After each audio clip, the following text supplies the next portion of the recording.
أعوذ بالله من الشيطان الرجيم. بسم الله الرحمن الرحيم.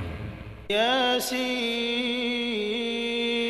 والقرآن الحكيم إنك لمن المرسلين على صراط مستقيم تنزيل العزيز الرحيم لتنذر قوما ما أنذر آباؤهم فهم غافلون لقد حق القول على أكثرهم فهم لا يؤمنون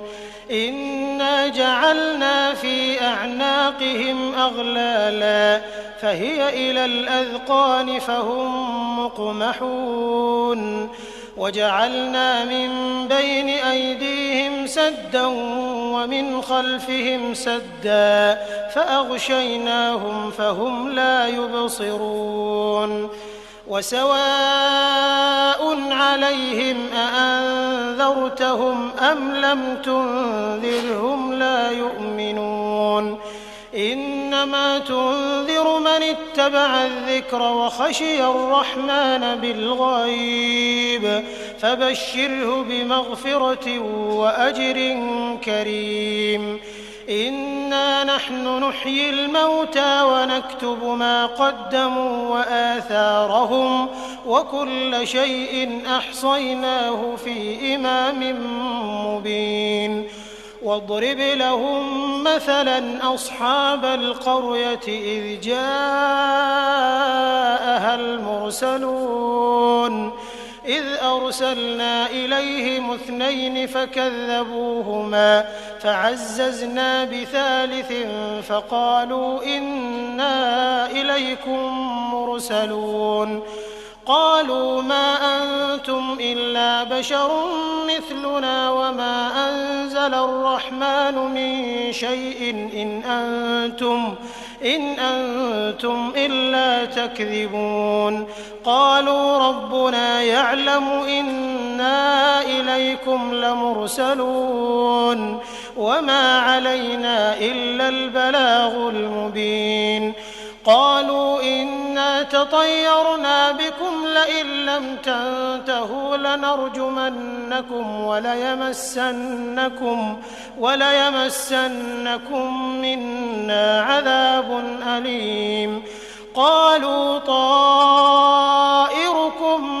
معكم أئن ذكرتم بل أنتم قوم مسرفون وجاء من أقصى المدينة رجل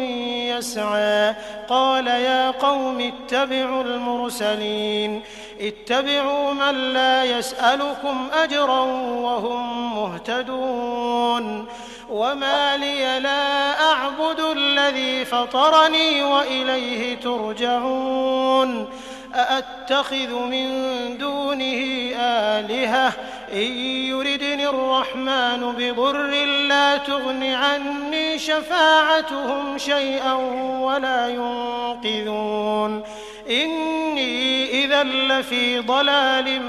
مبين إني آمنت بربكم فاسمعون قيل ادخل الجنة قال يا ليت قومي يعلمون بما غفر لي ربي وجعلني من المكرمين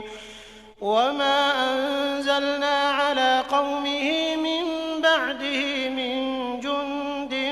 من السماء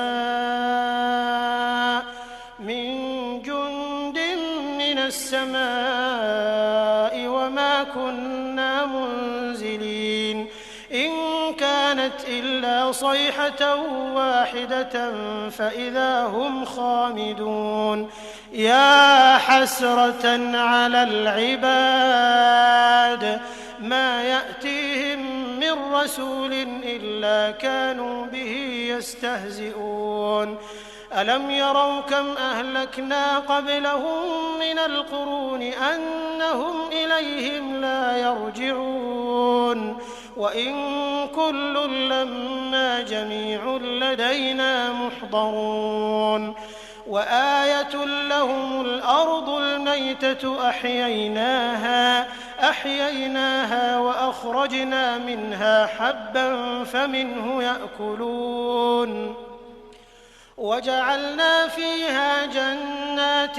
من نخيل وأعناب وفجرنا فيها من العيون ليأكلوا من ثمره وما عملته أيديهم أفلا يشكرون سبحان الذي خلق الأزواج كلها مما تنبت الأرض ومن أنفسهم ومما لا يعلمون وآية لهم الليل نسلخ منه النهار فإذا هم مظلمون والشمس تجري لمستقر لها ذلك تقدير العزيز العليم والقمر قدرناه منازل حتى عاد كالعرجون القديم لا الشمس ينبغي لها أن تدرك القمر ولا الليل سابق النهار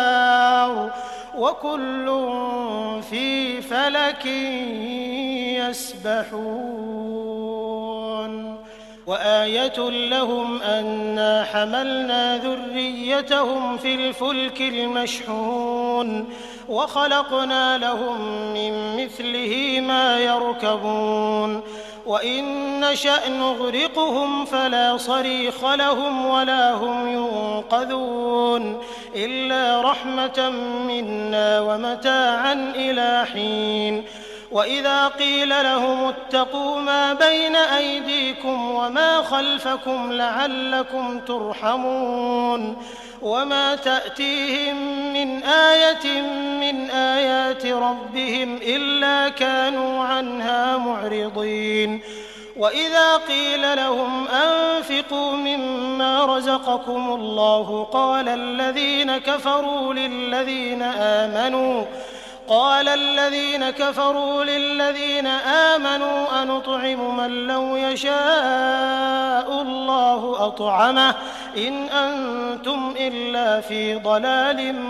مبين ويقولون متى هذا الوعد إن كنتم صادقين ما ينظرون إلا صيحة واحدة تأخذهم وهم يخصمون فلا يستطيعون توصية ولا إلى أهلهم يرجعون ونفخ في الصور فإذا هم من الأجداث إلى ربهم ينسلون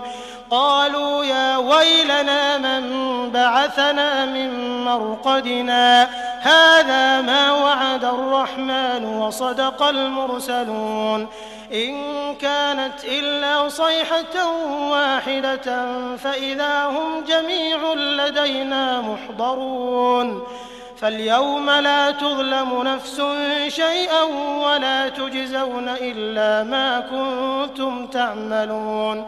إن أصحاب الجنة اليوم في شغل فاكهون هم وأزواجهم في ظلال على الأرائك متكئون لهم فيها فاكهة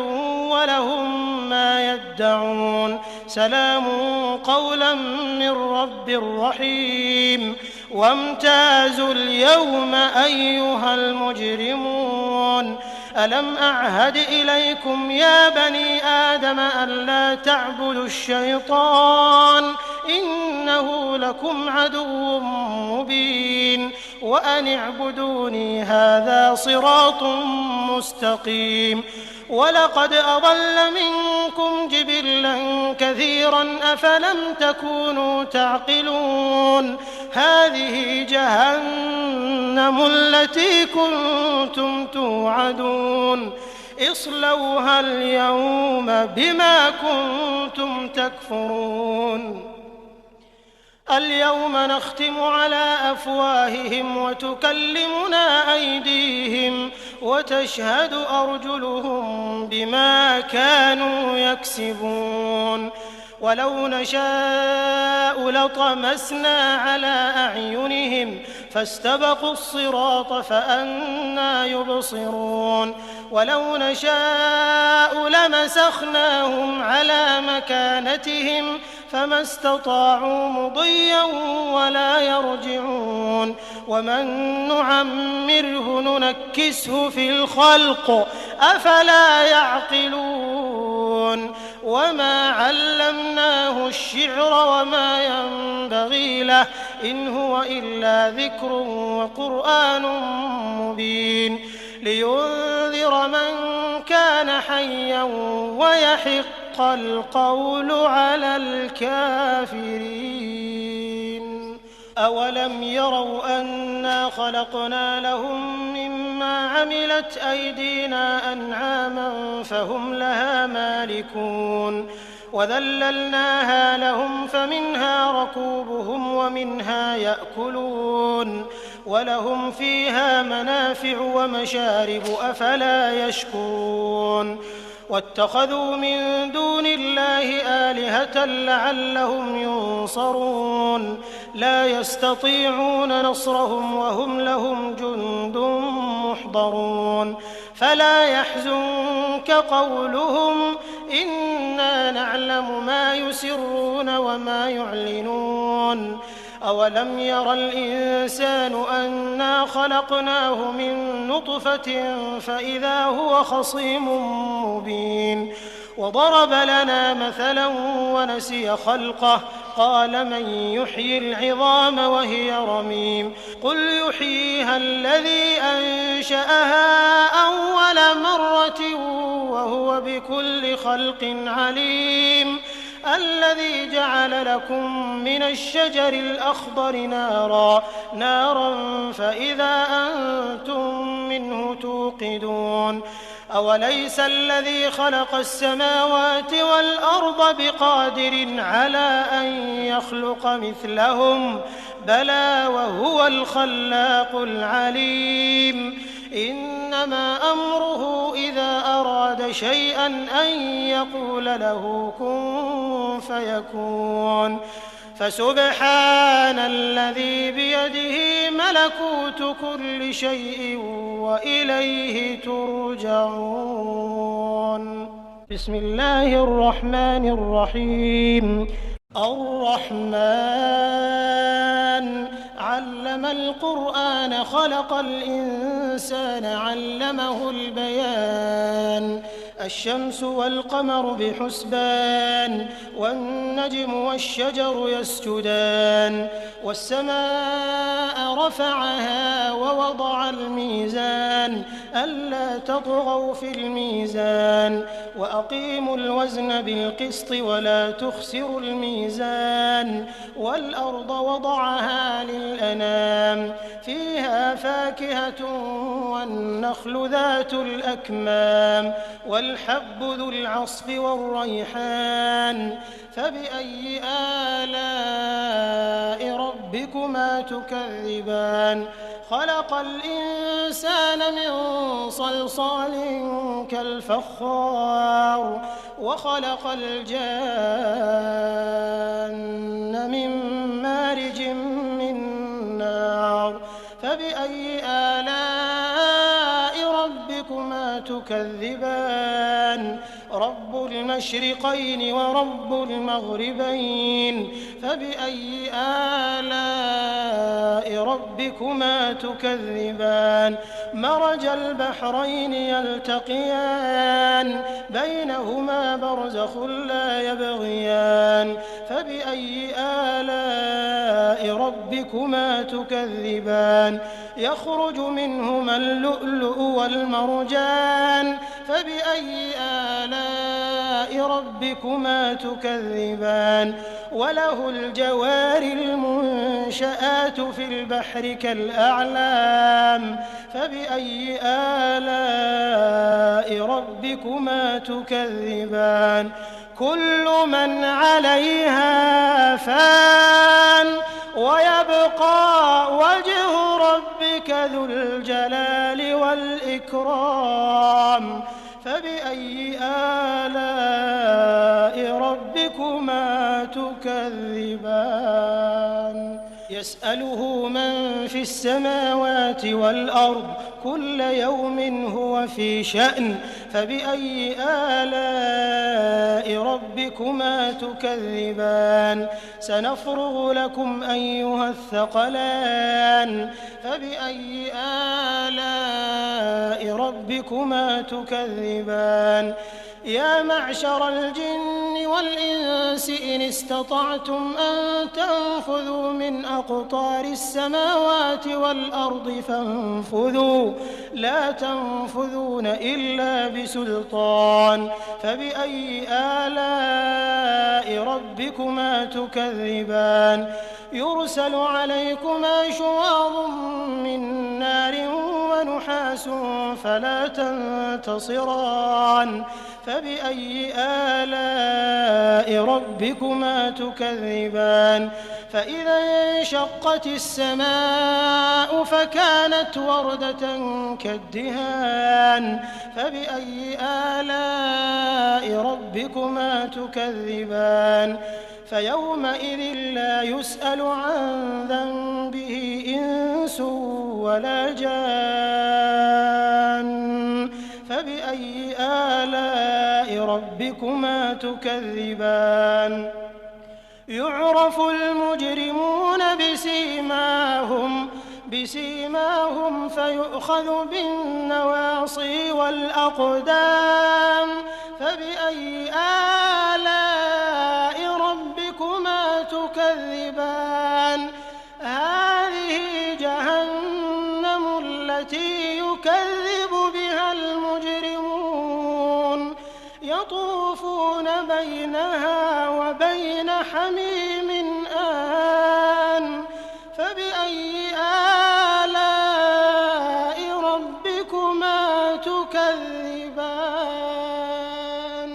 ولمن خاف مقام ربه جنتان فبأي آلاء ربكما تكذبان ذواتا أفنان فبأي آلاء ربكما تكذبان فيهما عينان تجريان فبأي آلاء ربكما تكذبان فيهما من كل فاكهة زوجان فبأي آلاء ربكما تكذبان متكئين على فرش بطائنها من استبرق وجنى الجنتين دان فبأي آلاء ربكما تكذبان فيهن قاصرات الطرف لم يطمثهن إنس قبلهم ولا جان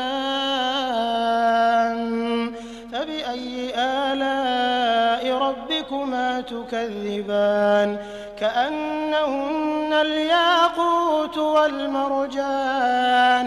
فبأي آلاء ربكما تكذبان هل جزاء الإحسان إلا الإحسان فبأي آلاء ربكما تكذبان ومن دونهما جنتان فبأي آلاء ربكما تكذبان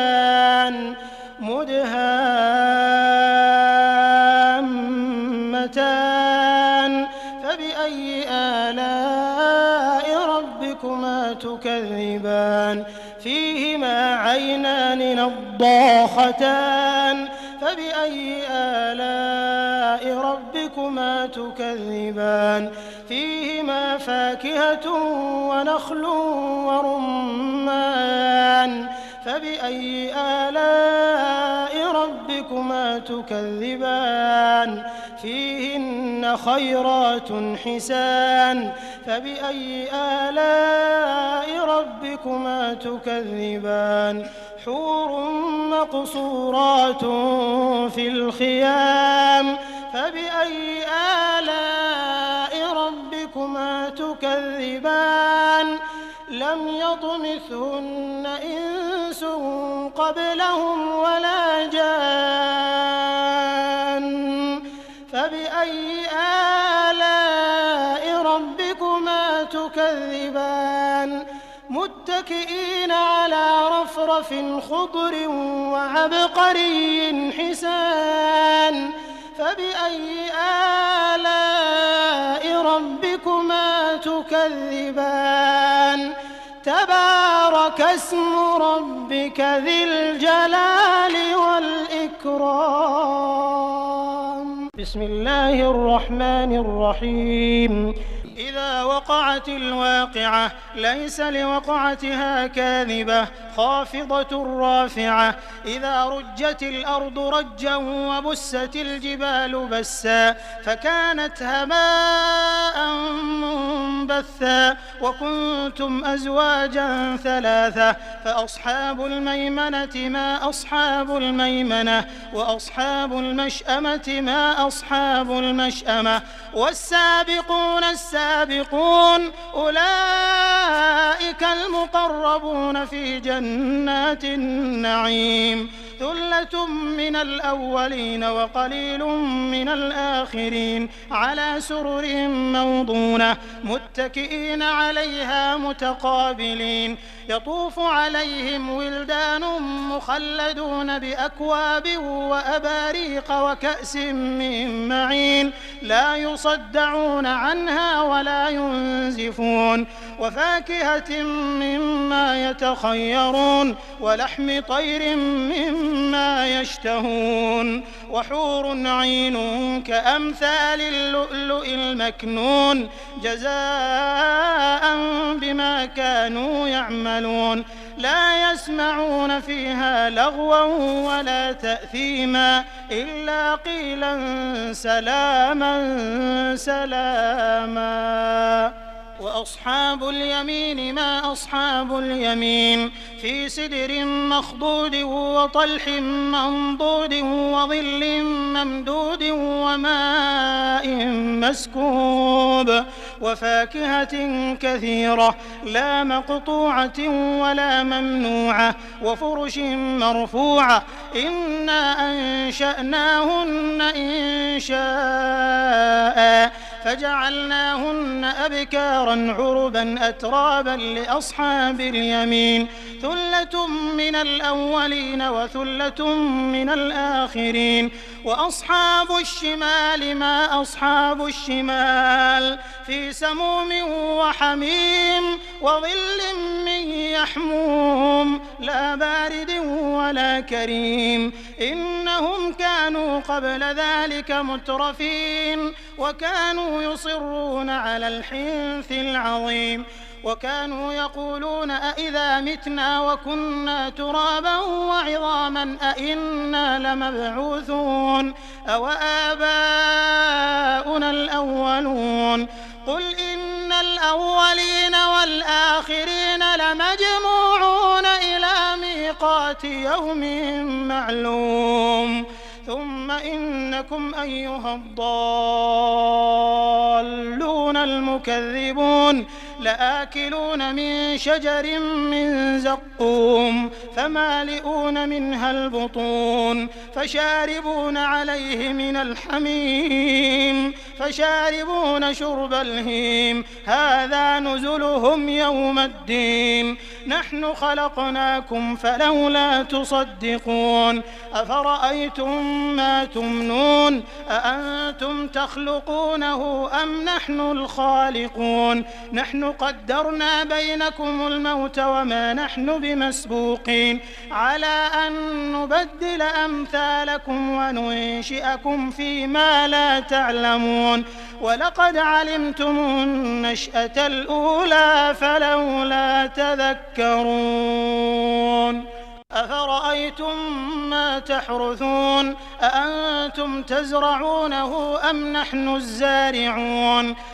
لو نشاء لجعلناه حطاما فظلتم تفكهون إنا لمغرمون بل نحن محرومون أفرأيتم الماء الذي تشربون أأنتم أنزلتموه من المزن أم نحن المنزلون لو نشاء جعلناه أجاجا فلولا تشكرون أفرأيتم النار التي تورون أأنتم أنشأتم شجرتها أم نحن المنشئون نحن جعلناها تذكرة ومتاعا للمقوين فسبح باسم ربك العظيم فلا أقسم بمواقع النجوم وإنه لقسم لو تعلمون عظيم إنه لقرآن كريم في كتاب مكنون لا يمسه إلا المطهرون تنزيل من رب العالمين أفبهذا الحديث أنتم مدهنون وتجعلون رزقكم أنكم تكذبون فلولا إذا بلغت الحلقوم وأنتم حينئذ تنظرون ونحن أقرب إليه منكم ولكن لا تبصرون فلولا إن كنتم غير مدينين ترجعونها إن كنتم صادقين فأما إن كان من المقربين فروح وريحان وجنة نعيم وأما إن كان من أصحاب اليمين فسلام لك من أصحاب اليمين وأما إن كان من المكذبين الضالين فنزل من حميم وتصلية جحيم إن هذا لهو حق اليقين فسبح باسم ربك العظيم بسم الله الرحمن الرحيم تبارك الذي بيده الملك وهو على كل شيء قدير الذي خلق الموت والحياة ليبلوكم أيكم أحسن عملا وهو العزيز الغفور الذي خلق 7 سماوات طباقا ما ترى في خلق الرحمن من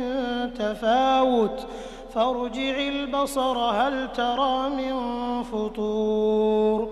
ثم ارجع البصر كرتين ينقلب إليك البصر خاسئا وهو حسير ولقد زينا السماء الدنيا بمصابيح وجعلناها رجوما للشياطين وأعتدنا لهم عذاب السعير وللذين كفروا بربهم عذاب جهنم وبئس المصير إذا ألقوا فيها سمعوا لها شهيقا وهي تفور تكاد تميز من الغيظ كلما ألقي فيها فوج سألهم خزنتها ألم يأتكم نذير قالوا بلى قد جاءنا نذير فكذبنا وقلنا ما نزل الله من شيء إن أنتم إلا في ضلال كبير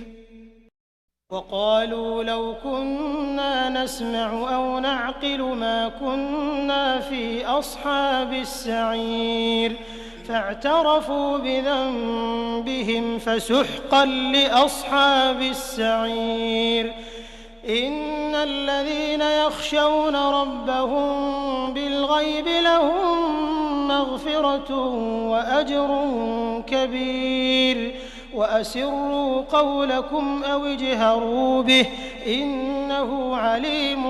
بذات الصدور ألا يعلم من خلق وهو اللطيف الخبير هو الذي جعل لكم الأرض ذلولا فامشوا في مناكبها وكلوا من رزقه وإليه النشور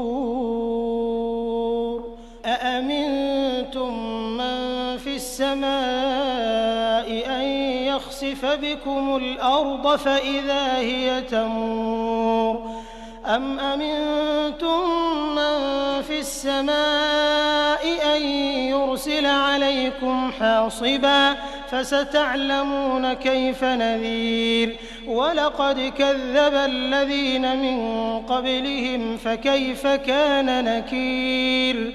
أولم يروا إلى الطير فوقهم صافات ويقبضن ما يمسكهن إلا الرحمن إنه بكل شيء